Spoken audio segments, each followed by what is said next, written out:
You've seen on our slideshow the recipients of our Hamid Fellowships, and I'd like to congratulate them again and welcome them to this special lecture. I don't have time to go through all the exciting projections, but just to give you one example, in just a very short time, we've built a significant partnership with the Public Health Foundation of India, and we hope to advance work in this through our partnership to reduce the effects of pollution on cognition over the life course. We look forward to welcoming also all of our Indian fellows to the Mailman School of Public Health in 2021. And I'd like to, at this juncture, gratefully acknowledge two people who've really been giving us very valuable counsel in our fellowship selection committee. These are Professors Lynn Friedman and Gary Miller. And I also want to highlight the critical contribution of my amazing colleague, Caitlin Hawk, who has been critical to this program. Each of the members of the Dean's Office, from Ilka, Maria, Bethany, and especially Lawrence Sagnella. And now I'd like to turn to Dean Linda Fried. From the time this program has really been a glint in all of our eyes, we've traveled to India. She's been an absolutely, how should I put it, not only a long-standing champion, but also really the originator of some of our brightest ideas in identifying faculty. So I'd like to turn to her really and hand her the floor. This program wouldn't be what it is if she hadn't put in all the sorts of visions that she's brought in into the program. Thank you, Linda. Thank you, Kavita. And I want to add to Kavita's comments in welcoming everyone to this very important Yusuf Hamid Distinguished Lecture, which is a highlight of our year. I also want to acknowledge Kavita Sivaramakrishnan for her vision, her passion and enthusiasm for the work that we are undertaking through the Yusuf Hamid Distinguished Lecture and Distinguished Scholars Program, and her really effective stewardship of this very important program, which of course she directs. And I also want to thank Dr. Yusuf Hamid, who is with us today. Dr. Hamid is an emeritus member of our school's Board of Advisors, built on his history, which continues as a visionary leader for the public's health, a champion of access to healthcare and global health. And Yusuf, you are a real inspiration, whether as an industrialist, a humanitarian, or a philanthropist, and we are all the better for your leadership. Thank you. And also thank you to Farida, your amazing wife, who I really treasure getting to know. After the lecture today, we'll have a question and answer session, and Yusuf, I hope you'll say a few words then, or certainly ask your questions of our speaker. And now to our distinguished speaker. In our speaker today, Dr. Geeta Sen, we have all three key domains of the Yusuf Hamid program, which were just mentioned by Dr. Sivaramakrishnan. They're here simultaneously because Dr. Sen's work uses the lens of gender inequity and gender empowerment as a social determinant of health to examine our environment, access to treatment, and family health. The focal point of her work is population policies, reproductive and sexual health, and women's human rights. In deeply unsettling times that we are in today, when our daily lives, our work, and our social interactions have been, in many cases, upended, Geeta's work offers us insights on the implications of this pandemic for our global community and for our future on the ground. She joins us today from the Public Health Foundation of India, which is led by our friend Dr. Srinath Reddy, to whom I send greetings. And at the Public Health Foundation of India, Dr. Sen is Distinguished Professor and Director of the Ramalinga Swamy Center on Equity and Social Determinants of Health. Dr. Sen is also an adjunct professor at Harvard. She earned her PhD at Stanford University in economics. As a feminist scholar, she has been a highly respected leader, and come to play many expert advisory roles domestically in India, as well as in an array of global settings. She advises PAHO, the World Health Organization, the United Nations, and its Population Fund. At home in India, she is a member of the Indian Planning Commission's expert group on universal healthcare, among other high-level oversight and advisory roles.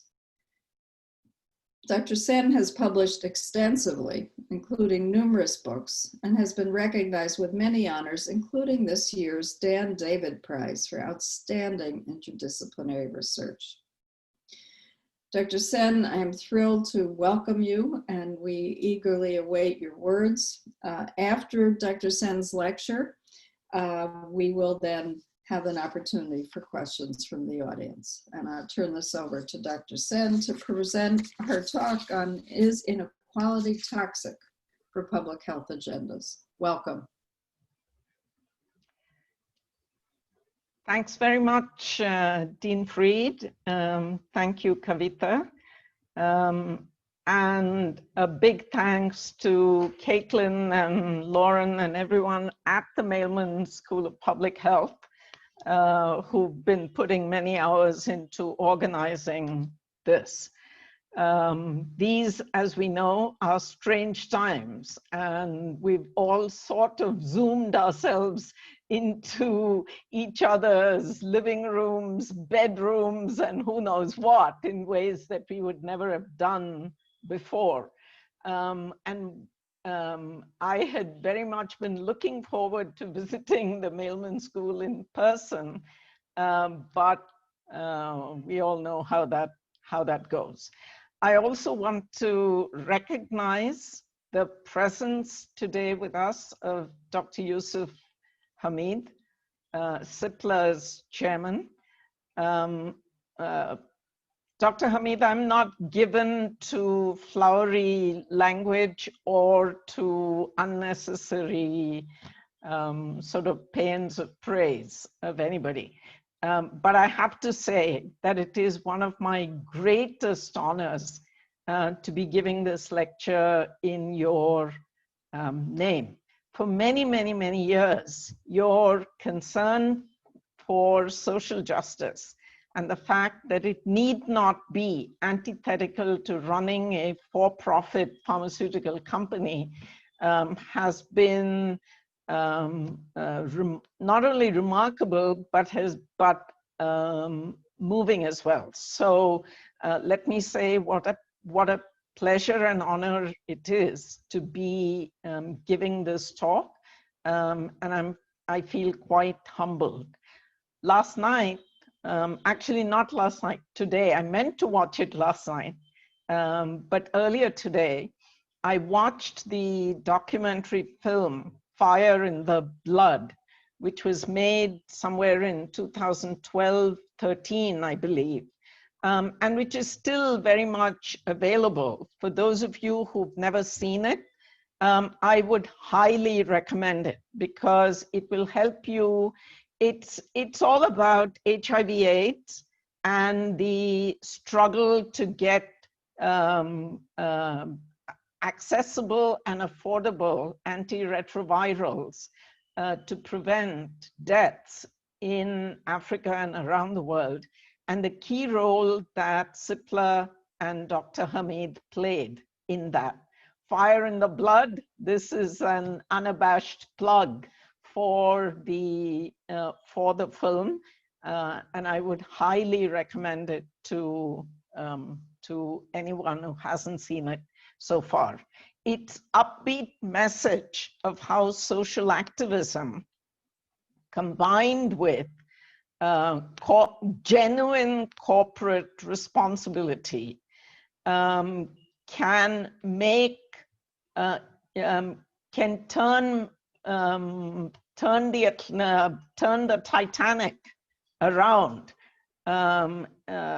is worth our remembering in these very difficult and complex times. If fast forward to today's campaign for a people's vaccine against COVID-19 and the current hot subject, which is the proposal by South Africa and the South African and Indian governments for a waiver on TRIPS agreements. And you can see that while the work of Dr. Hameed, the Treatment Action Campaign, and many activists turned around the challenge of too many deaths from HIV/AIDS back in the 2000s, the battle, that was only one battle. The war hasn't been won. And we are back on the front lines of a struggle to ensure that the vaccine is in fact available to everyone equitably across North and South, among rich and poor, and for all communities, including particularly the communities that need them.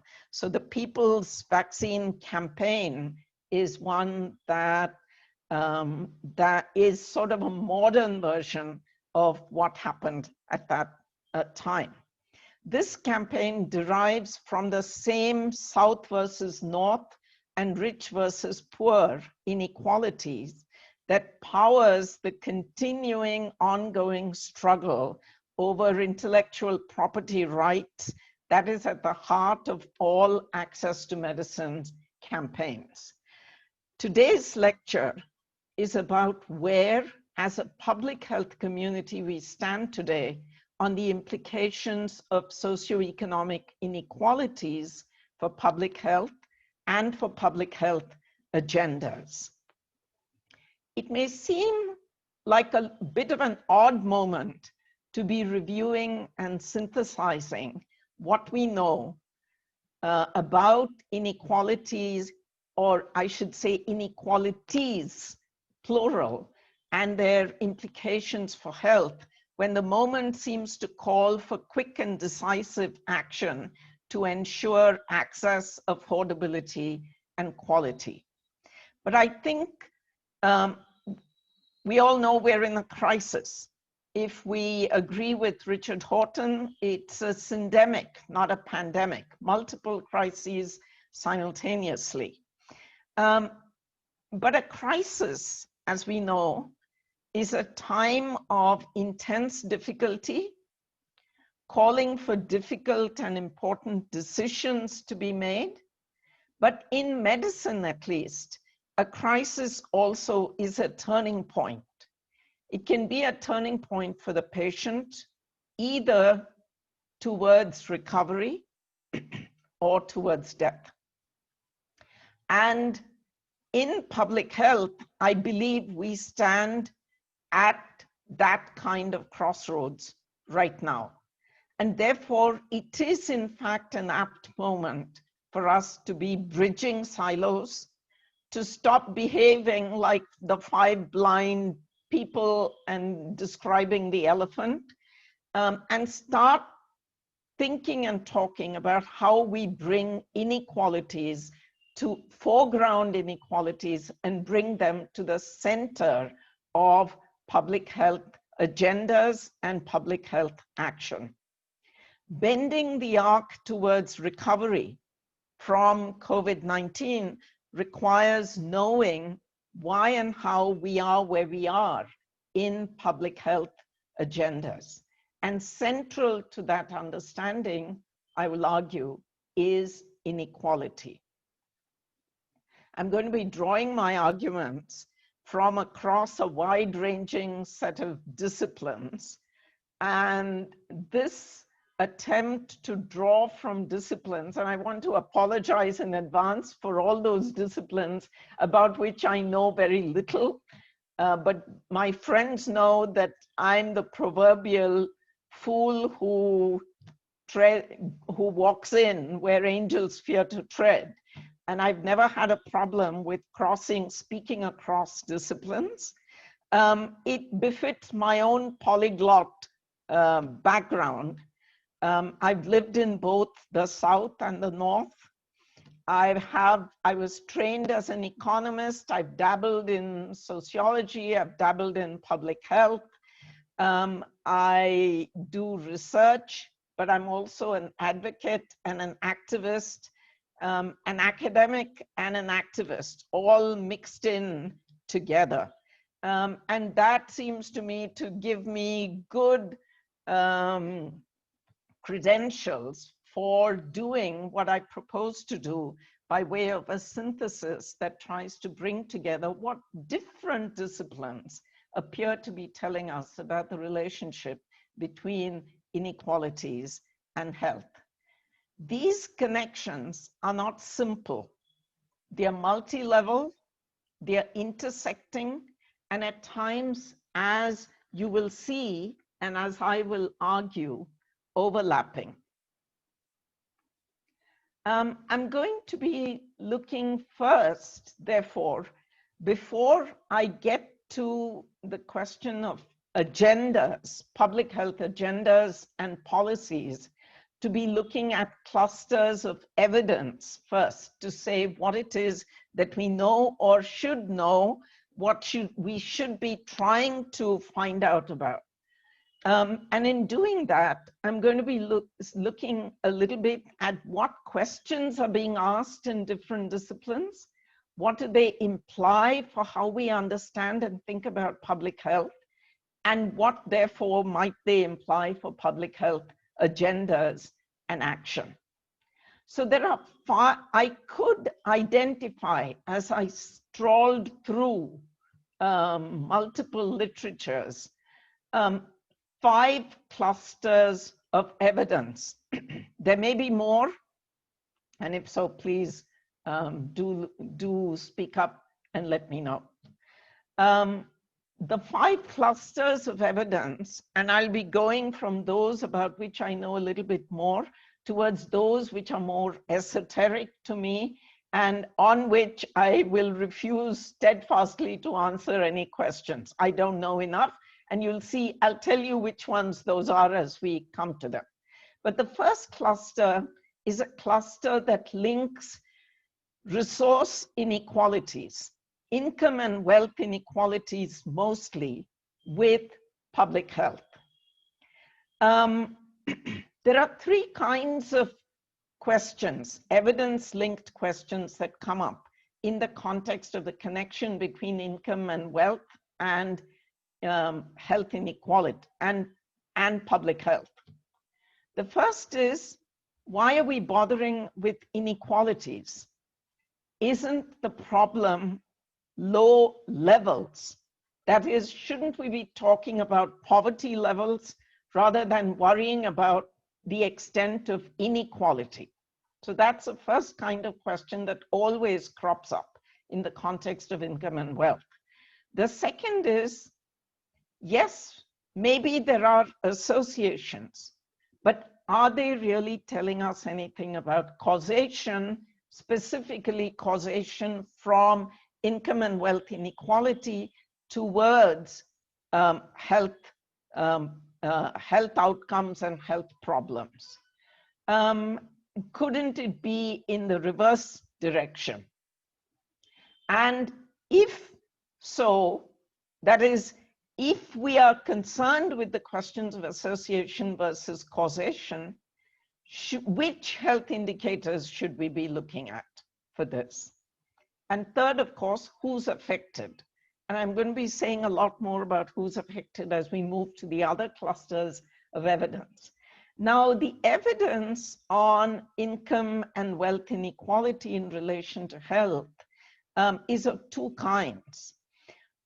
One that focuses on within country inequality, and the other that looks at inequality across countries, richer versus poorer countries, countries with greater inequality versus lesser inequality in terms of income and wealth. Let me start with the easier one of those, which is the within country inequality. I think here the evidence has been fairly robust and strong. and is recognized as such in some of the most recent reviews that have been done. Going back, as we know, many of us know that Michael Marmot's work, the Whitehall studies, going back to the 1970s, sort of brought this to the center of the agenda, and an agenda that picked up very strongly in the 1980s with the Thatcher Revolution in the United Kingdom.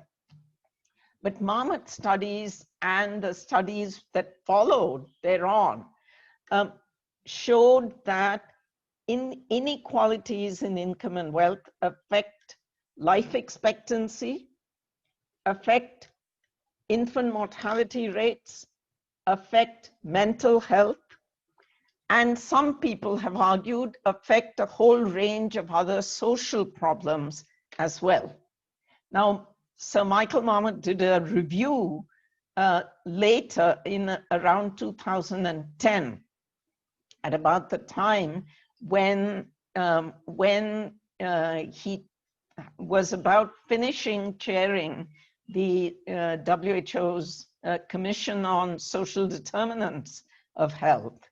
And he made the argument that poorer people, based on his reviews, and largely based on data from England and Wales, poorer people, that is people living in poorer neighborhoods, die about 7 years earlier than those who live in the best off neighborhoods.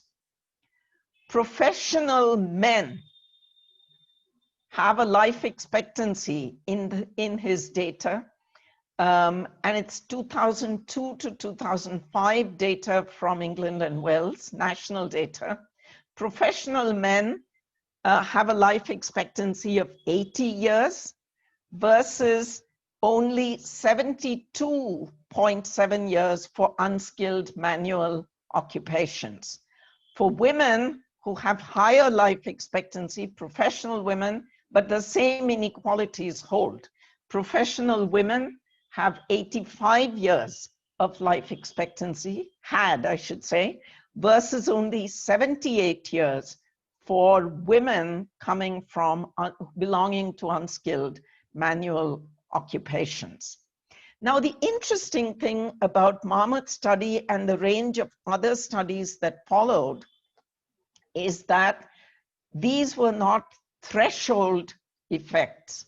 That is, there was not a threshold above which you found inequality, found health to be better, or below which health was much worse. It was not a threshold, but a gradient. That is, every step up the occupational ladder improved life expectancy.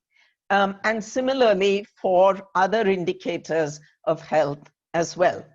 That means, of course, that the curve linking health outcomes to income and wealth inequalities was not concave, but something which was nearer linear in a fashion, so that it wasn't concave with leading up to a threshold beyond which it didn't improve much.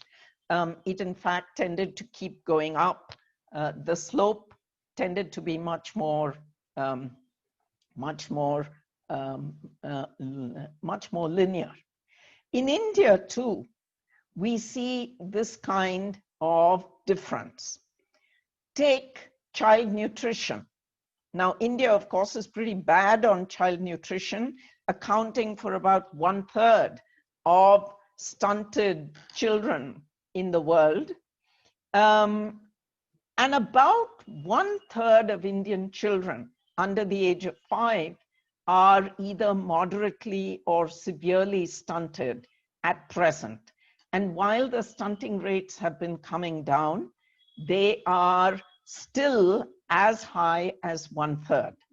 And of course, when you get to the poorest wealth quintiles, as many as half the children, 50%, are stunted. And this is twice as likely as what you would find in the richest quintiles. 41 million children in India are stunted in this way, meaning, I'm sure most of you are familiar with this, moderate and severe stunting means that the height for age is less than 2 standard deviations away from the mean. Similarly, with wasting, and in a sense, the inequality is even worse when it comes to wasting among children. Wasting being weight for height of children. 25 million children in India under the age of 5 are wasted. And in the poorest quintile, they are likely to be 5 times as likely to be wasted as in the best of quintiles. And of course, these inequalities hold across regions. The number is 50% in Bihar and UP versus 20% or thereabouts, approximately in states like Kerala and Goa. Many people have done this kind of work. Similar work exists for the United States, looking at income and wealth differentials, but I won't get into those details. The other big area is between country income inequality. And I'm going to spend much less time on this, although this has been an area of a great deal of controversy, particularly since the publication of Richard Wilkinson and Kate Pickett's book, The Spirit Level, which argued that in 21 high-income countries, it's not the level of income that matters, but inequality in incomes actually has a bad effect on health and a whole range of social problems. I'm not going to get into this discussion because in a sense, I believe the most crucial arguments are arguments within country inequality, and the arguments about between country inequality sometimes tend to become overly ideological. The question that arises, of course, is given the significant recent increases over the last 15 years or so in income and wealth inequalities across the globe, almost entirely, and certainly in both the United States and in India, what does this imply for health outcomes? What does this mean in terms of vulnerability and exposure to ill health causing factors? What does it mean to access and affordability of health services? And I think this is the critical question that this whole cluster of evidence and research raises. The second cluster is the work that's been going on for a number of years now on social inequalities. And by social inequalities, I mean group-based inequalities, whether they are of gender, of caste, of race and ethnicity, of religion, of disability, of migrant or refugee status, and of sexual orientation and gender identity. Many of these group social inequalities are actually due to a society's original sins. In India, I would count caste and gender as the primordial sins, original sins in the country that go back over a very long history. In the United States, as we know, the original sin is the sin of both the ethnicity in terms of Native Americans and race in terms of African Americans. These original sins lead us to persistent, hardy perennials in terms of inequality that are extremely slow to change. They result in a range of phenomena that affect health: discrimination, othering, stigma, explicit and implicit biases of different kinds, as well as physical, mental, and sexual abuse, violence, and the fear of violence. As you can see, these are a little bit different from the consequences that we see when we're looking at income and wealth inequalities, although some of these do overlap with income and wealth inequalities as well. But what they do to health is specifically that a range of things. The non-acknowledgement, for instance, of health problems of the groups that are at the bottom or the lower end of social hierarchies. A very recent example, for instance, is the problems that women health workers in India have been facing during the pandemic because of PPE, the wearing of personal protective equipment. Nobody had thought about the problem of what happens if the health worker is menstruating. The problem of menstruation when you're wearing personal protective equipment, which takes half an hour to 45 minutes to put on and half an hour to 45 minutes to take off, is one that is, the minute you mention it, you can see what kind of problem it could be. And not to mention the problems that have to do with sanitation and urinary tract infections coming from the fact that women typically, when they don't have access to sanitation, actually don't drink water. And I know I myself and my team working in the field, when you're in remote villages and having to travel long distances, actually think twice about how much water you're drinking. The non-acknowledgement of problems, misdirected and partial approaches. For instance, the problem of weathering among African-American women in the United States that Arlene Geronimus brought up many, many years ago. That is basically, while we think teenage is a bad age for pregnancy, actually she argued and showed through evidence that African-American girls were most healthy in the teenage years as compared to what would happen to them after the teenage years. The weathering hypothesis meant that perhaps this was the best period for them. Not ideal, but the best period for them to get pregnant.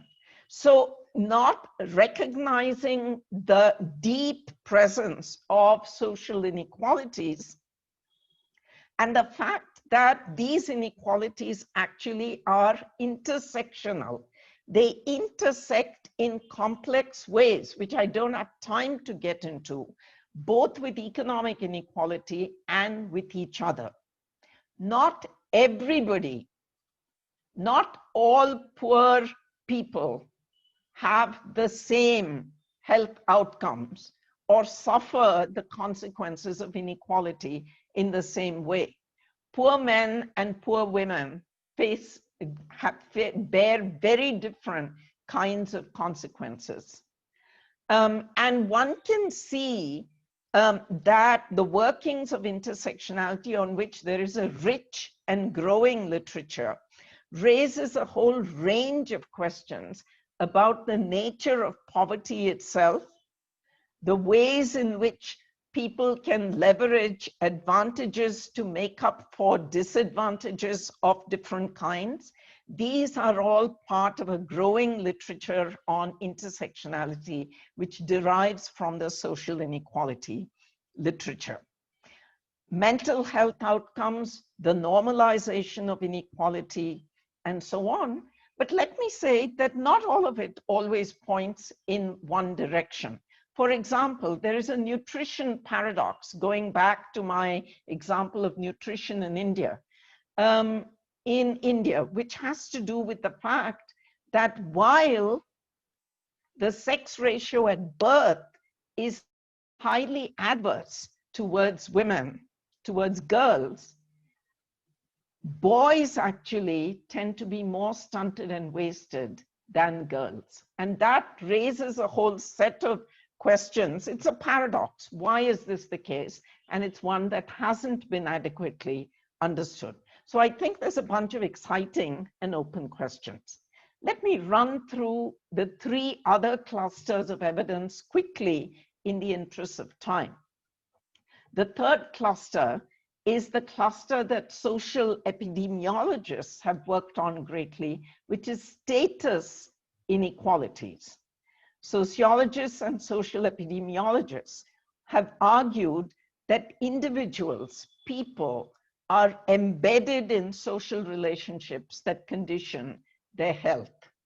One influential set of work is the work done by Peter Hall at the Harvard School of Public Health that tells us that health is affected by the 2 things that come head on. Life challenges. Can you find a life companion? Can you start a family? Can you get a steady income and livelihood? Versus capabilities. Capabilities not just in Amartya Sen's sense, but also capabilities in terms of resilience, self-esteem, and so on. An imbalance between life challenges and capabilities can lead to wear and tear. And this wear and tear on the individual leads to a whole range of mental and other health outcomes and problems, including such problems as anxiety, anger, frustration, the effect of unfulfilled aspirations.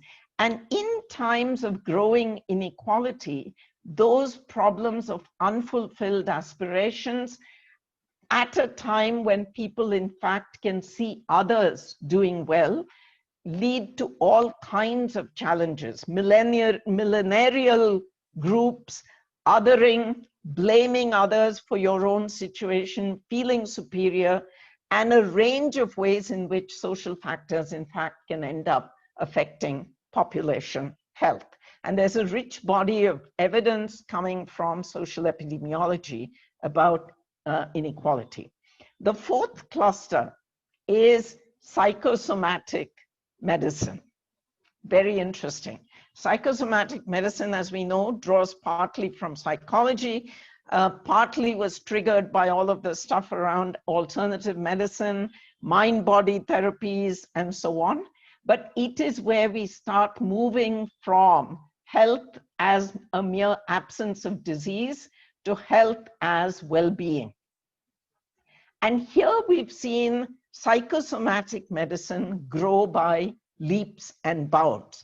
And now here's my warning. I'm treading into areas about which I know very little. And what I've been able to understand is simply through my own reading, and it's far from, so don't ask me any questions about these.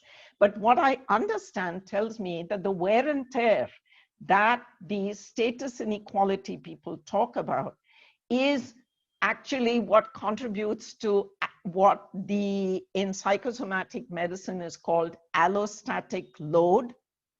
And now there is a thriving and rapidly growing body of evidence that on psychoneuroendocrinological processes, which lead to, that is, the psychological processes, the endocrine system, and neurological processes, the linking, the coming together of these, leading to what are called somatic symptom disorders, which are idiopathic in the sense that one doesn't know where they're coming from. They can include a whole range of things: pain, fatigue, weakness, shortness of breath, chronic anxiety, depression of the kind that is an epidemic among women, type A personality behavior, emotional suppression. Women tend to be more prone to these, but I would argue that toxic masculinity behaviors also derive from these. But what we know now, going far beyond the early mind-body therapies and alternative medicine, is the connection between body, the endocrine system, the mind, and health. Chronic stress alters the regulation of the endocrine system. And in altering the way in which the hypothalamus, the pituitary gland, the adrenal gland pathways work together, leads to hypercortisol in the system, which then has an impact on the serotonin, the nerve endings, serotonergic, and the nerve endings that stimulate the happiness hormone or serotonin.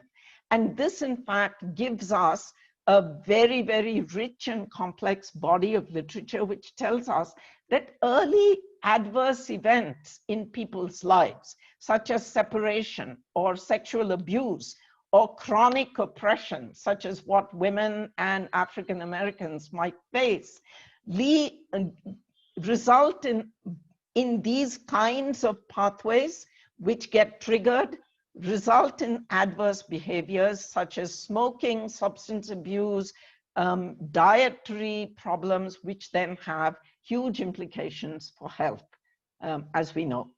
And the last cluster, again, one about which I know very little, is the burgeoning literature on epigenetic factors. Epigenetic factors, for those of you who, like me, may not know what these are changes that are due not to changes in the genetic code itself, but changes in the ways in which genes are expressed, gene expression. Reproductive biologists are strong here, and inter and transgenerational effects here are very, very important. So this becomes a critical public health question because poor diet, undernutrition, living and working in toxic environments, stressed lifestyles, or stressors coming from the workplace can lead not just to ill health through direct exposure, but through epigenetics. That is, it goes into the child in the womb, but it can also have transgenerational effects by affecting the oocytes in the fetal ovaries themselves. So it goes across multiple generations. So improving the nutritional status of girls today may actually not see us having big improvements in health for girls, because epigenetics may mean that in fact you end up with more diabetes today, and because the epigenetics means it's being carried over across multiple generations.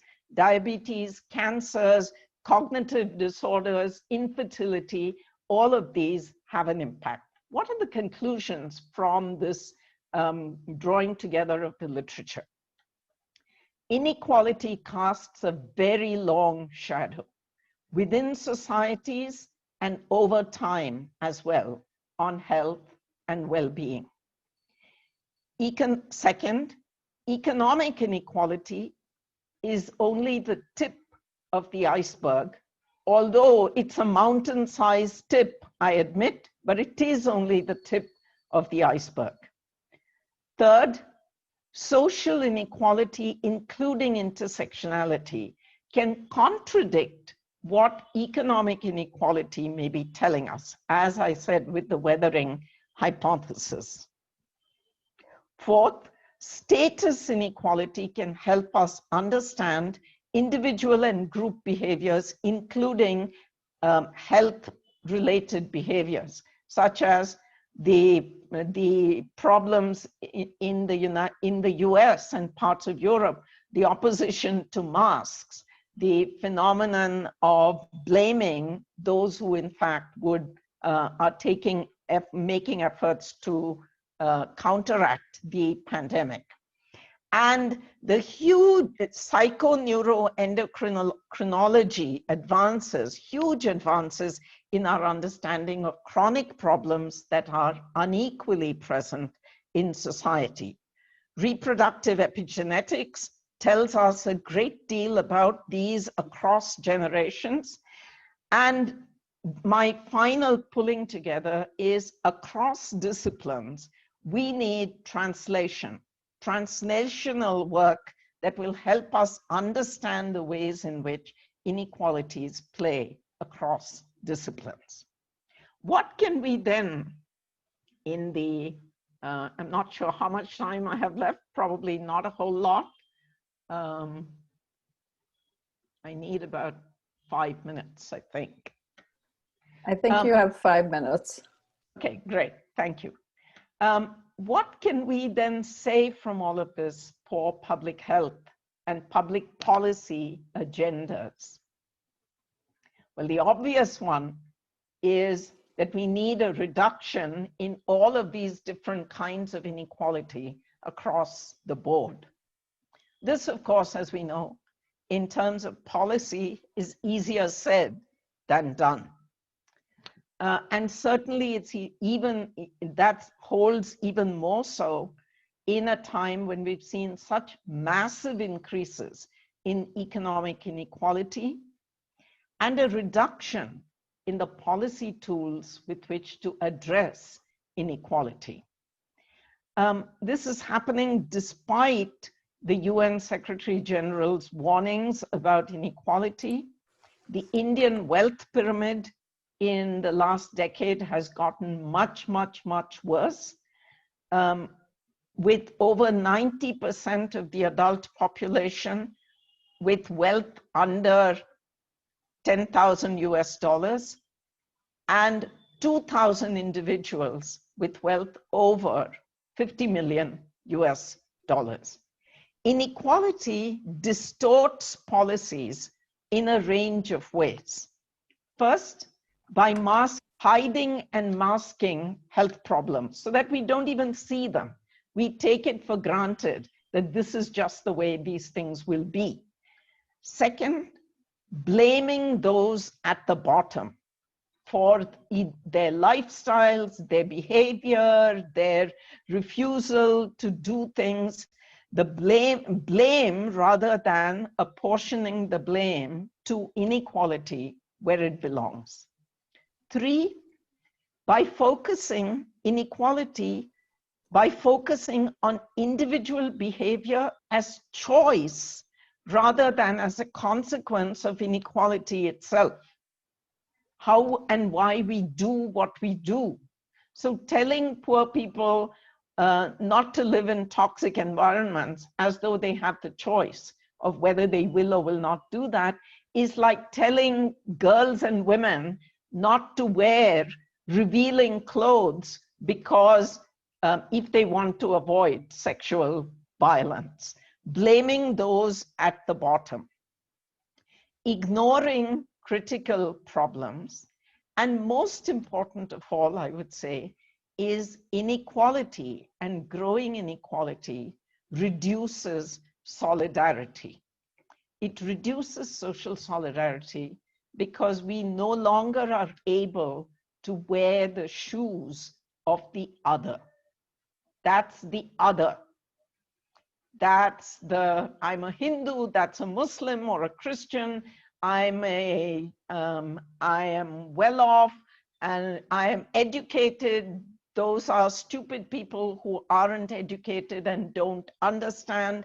There can be a range of ways in which we distance ourselves, separate ourselves, and inequality makes it possible for us, in fact, to not wear the shoes of the other and reduces solidarity. Solidarity is critical for public policy, especially for the financing of public health, as we know.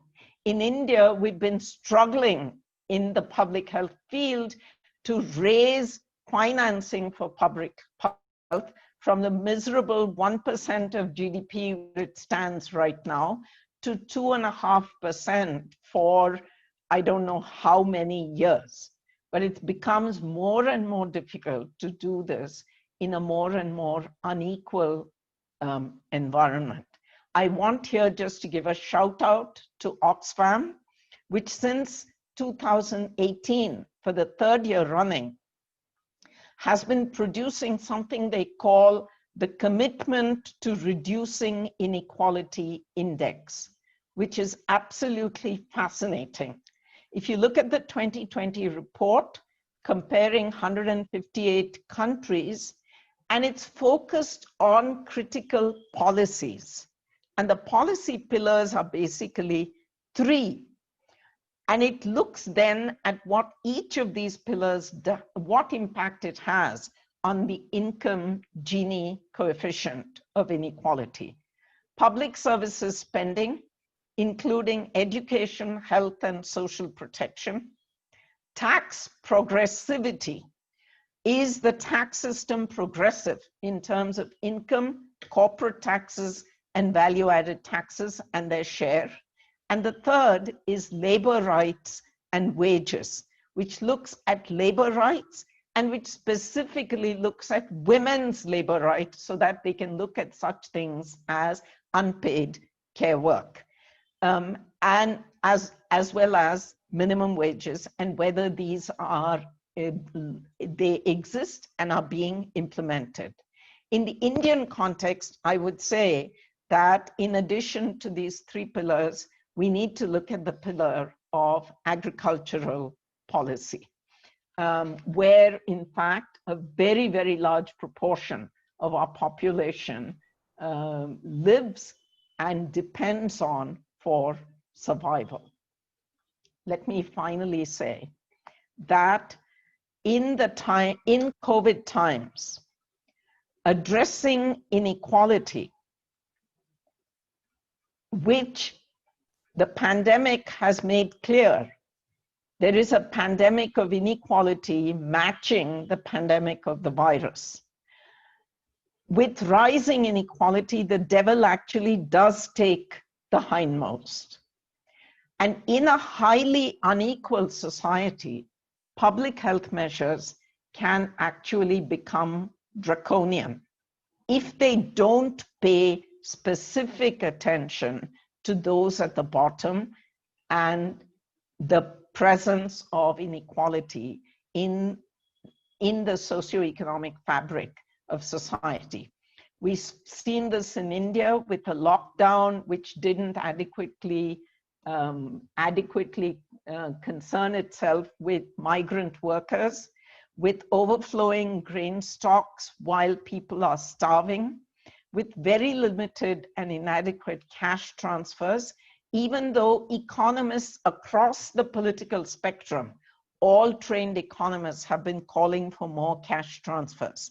We've seen it in women health workers who are at the lowest end of the health worker hierarchy and have the worst protections. We've seen it in the explosion of unpaid work among women in the home. And we've seen it in the hidden and not so hidden pandemic of increased violence against women as women are locked in with their abusers. It's difficult to address all of these quickly, but there are 3 or 4 things that I believe must be done urgently, in addition to the challenge of improving cash transfers and making grain more available to people. And that is drugs, the availability of generic drugs, which India, and thanks to Cipla, was so good about providing to the rest of the world, and has actually not been good about providing within India itself. We need to start producing more of the active pharmaceutical ingredients that go into drug production ourselves instead of depending on imports. Secondly, women community health workers must be treated as workers, not as volunteers, as they are called, as ASHAs are called in the program. Third, we need to invest in primary care. And finally, it's time for a paradigm change that treats violence against women as a health concern, and that raises the financing for public health in India to that, hopefully not eternally mythical 2.5%. Thank you very much.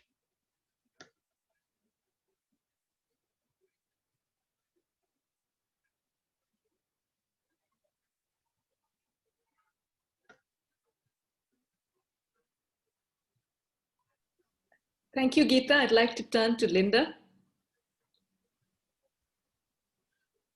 Linda, are you there? I think we can't hear her. Thank you so much. That was fantastic. We're dying to start with the questions, but I'd like to first turn to, I think Linda. Linda, have you come back? No, I think she's been having some issues with Zoom.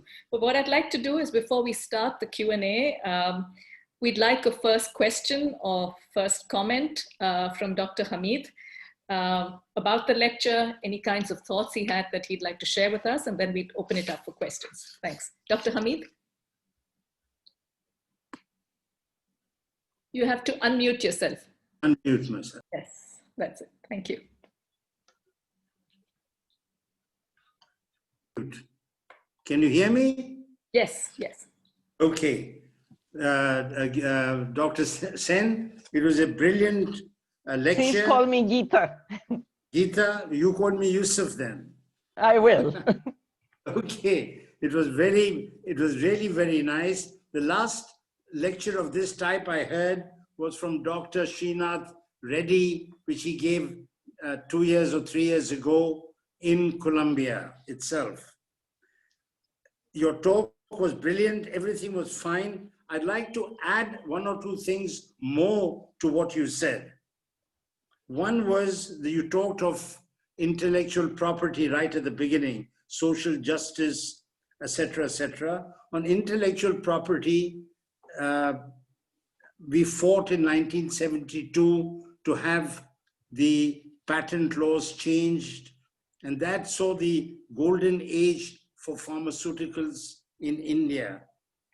As a man of science, I think science has to be suitably rewarded. But what I have been against all my life, particularly in India, has been monopoly. I like things to be non-exclusive. There should be no monopoly. And also, like you mentioned earlier, access of affordable quality medicines, and that none should be denied. And like you mentioned earlier, in the pharmaceutical industry and business, you can't isolate humanitarianism with business. It has to go hand in hand. If you are making medicines like we do and saving lives, and that none should be denied medication, then perforce you have to have a humanitarian approach to what you're doing. And this is what we did 20 years ago in the fight for HIV and AIDS. But again, today, when you say activism, this was a form of activism. And like you earlier mentioned, the vaccine situation today is like we had 20 years ago. There are today in development on vaccines, over 100 vaccines being developed. And I don't know how many will actually work, but the mistake that we are doing today is that to have a good vaccine takes 6 to 10 years of development. You just can't develop a vaccine in 3 months and 6 months, and it's all experimental. It'll all have a placebo effect. So let us be a little cautious about the role of vaccines. Then you mentioned many things of activism and whatnot. I'd like to add 2 things that are important as far as I'm concerned. Would you agree with me, Geeta, that family planning has been one of India's major failures? And I think that goes along with your social activism and social justice. I think India has faltered over the last 70 years or so of not being more aggressive or better planning on family planning. This, to me, is vital. I think a lot of our Indian problems are because of overpopulation. You rightly mentioned inequality, poverty, income and wealth, which is different. The inequality is at all levels. Today in India, I think another very major problem that we are facing is this anti-secularism, this right-wing nationalism that is spreading not only in India, but all over the world. And I think this is going to cause a great deal of unhappiness, terror, frightening. It's a frightening situation. When you say your name gives your religion away. And it sometimes can be quite a frightening situation. You mentioned health also. I sincerely think that malnutrition is a major problem. And my thing on what you're saying is that there were less number of people in India or in the world, there would be less of problems of all types. So for me, when people ask me what has been your biggest success is okay, but what has been your biggest failure? I said, when I started my career in CIPLA way back in 1960, I started on family planning. Bombay had a population of 2 million at the time, and I felt Bombay was overcrowded. And I started producing the oral contraceptives in Bangalore, actually, way back in the early 70s. But we failed because the Indian government did not support us. Right. Geeta, do you want to respond to that? Sure. Okay, so I didn't think I would disagree with you about anything, but you've touched on the one thing on which we probably will disagree. As someone who's worked on bringing about a paradigm change in population policies and population-related policies, I think that one of the biggest problems that we've had with the Indian family planning program is that it was draconian at times because they thought that, you know, they could eradicate babies in the same way that smallpox was eradicated. And there's actually a story there that I don't have time for here, but which is fascinating. But the other thing is that, in fact, India's fertility rate in most of has fallen dramatically and is below replacement in about 14 states right now. And I'm not talking about, you know, the northeastern tiny states. All across the West and the South, you've seen big falls, so that the total fertility rate is actually below replacement level. Even in UP and Bihar, the rate has been falling. But one of the things that as the women's movement we did almost now 20 years ago in the family planning field was to change the paradigm towards women's health and rights, arguing that that would actually be the best way to bring about the small families that we want. Now, in population, we have a momentum effect, which, because you have a very young population, takes some time to work through. But that shift in India, the Indian government agreed with it, but keeps on doing, you know, abusive sterilization camps, changing its terminology, but carrying on the same old bad practices without paying adequate attention to the health and rights of girls and women. If we could ensure a big increase in safe secondary education for girls, no doubt, no doubt, we would actually see a fall in, a rise in the age at marriage, which is what we need in order to bring down birth rates. I mean, you know, if I think about my own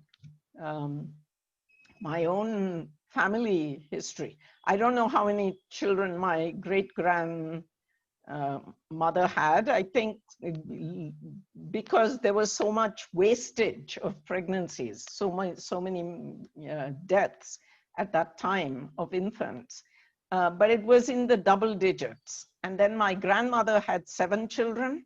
My mother had 3. I have 1. And I think that across India, in both rural and urban areas, urban more than rural, of course, there is a change. But if you don't have the wherewithal for a decent life, and if the only way you can deal with girls because of son preference is to marry them off early, then you're never going to solve this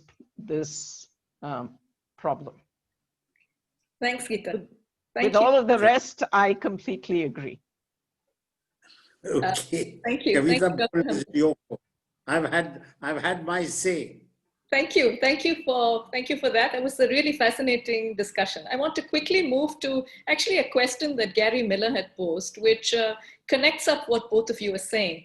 When you think of linking, Geeta, the biological and biomedical community, and how do you really get it intellectually to speak to social scientists? Because these are 2 key disciplines, but they almost seem to be siloed.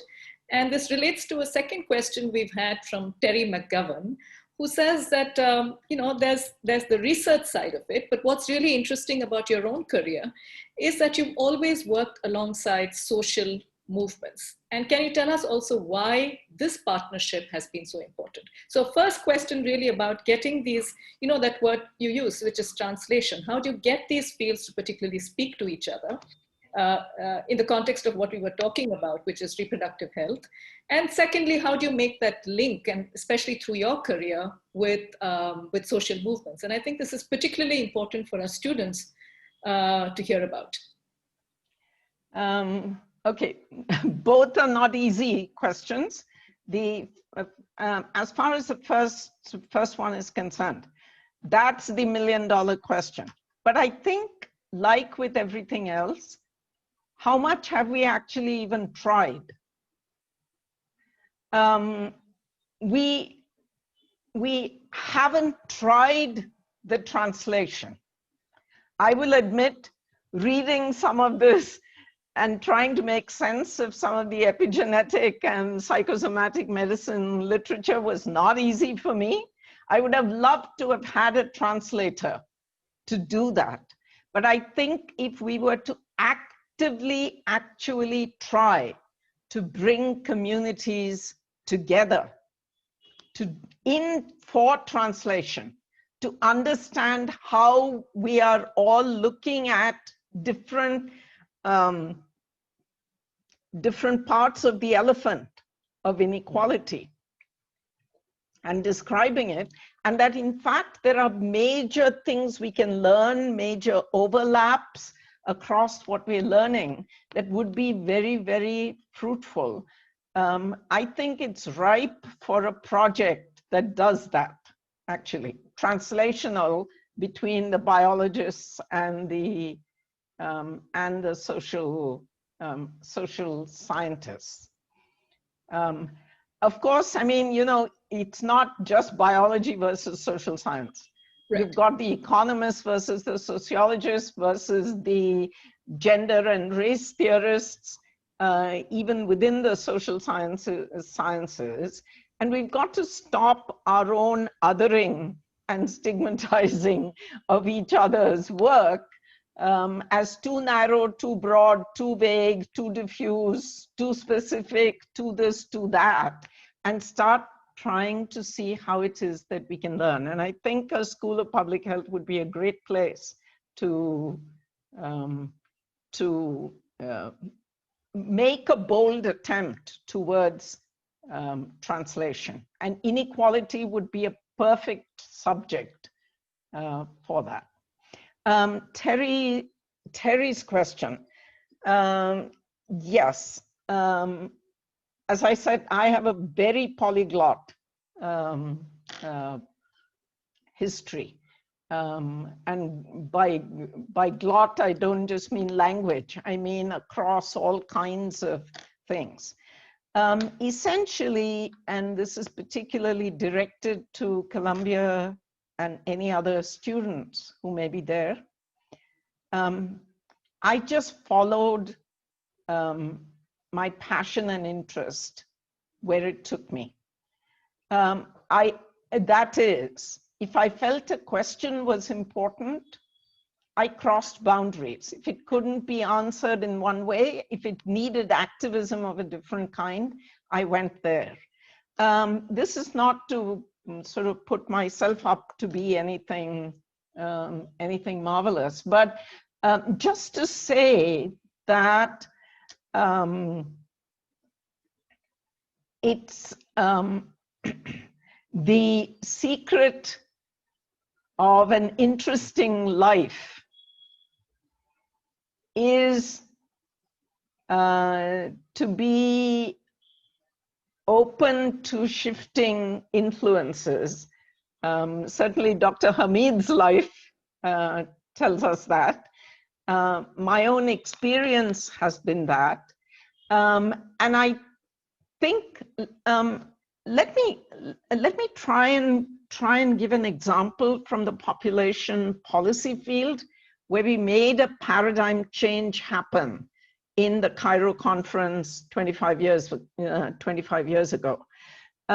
Imperfect, partial, you know, constantly under attack with backlashes and so on, but undoubtedly a change in thinking. That change in thinking happened because social activists and scientists and researchers came together. And I give you an example of how that changes, just one example of how that changes the type of questions one asks. So the type of question that anybody thinking about women or females, as the population policy field would call them in those days, would be concerned about pre-1994 Cairo, would largely be of this kind. What impact does female education or female income earning have on the fertility rate? When the activists came in, the question completely changed to what is it that women need in terms of their own health, and how can their rights be protected and advanced? And the completely different questions. So a paradigm change means that the questions change and can change quite dramatically. And it's that kind of paradigm change that I think we need in relation to the public health field Right. in the context of inequality as well. Thanks, Geeta. I'd like to quickly, we are running a little bit out of time. There are a lot of exciting questions, one particularly on environmental inequalities and their links to social inequalities from Pam. But I'd like to turn immediately to Dean Freed, who's back with us so that at least we can quickly thank you and Dr. Hamid for such a fantastic experience in your lecture. Linda? So thank you. I regret my Zoom problems, which knocked me off for a few minutes, but I had really the expected dose of inspiration and challenge from both of you, Geeta and Yusuf. And I think, Geeta, the way you have left us, which is that we are on the verge of needing to lead in public health a number of paradigm changes, many of which converge in their shared effects and are really converge in the need to address and the opportunity to address inequalities. So I can't thank you enough for a very powerful talk, and Yusuf for your leadership and your words, which I think extended the frame very powerfully as well. Thank you all for joining us today. And we look forward to continuing this very important dialogue and very important work together. Thank you.